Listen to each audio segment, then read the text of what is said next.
পরিবর্তন না করে, তবে অনির্দিষ্টকালের জন্য সমস্ত ড্রাইভার ধর্মঘটে নামবে। প্রেসিডেন্ট শ্রী নম্বরটি হল 7013656746, government registration number 202, Malda.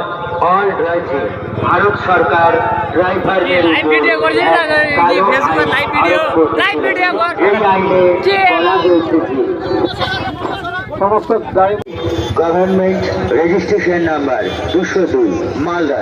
All driver welfare অ্যাসোসিয়েশনের উদ্যোগে শুধু মালদা জেলা ড্রাইভার অ্যাসোসিয়েশনের পক্ষ থেকে সমস্ত ড্রাইভার ভাইদের জানানো যাচ্ছে যে ভারত সরকার ড্রাইভারের উপর এক কালো আইন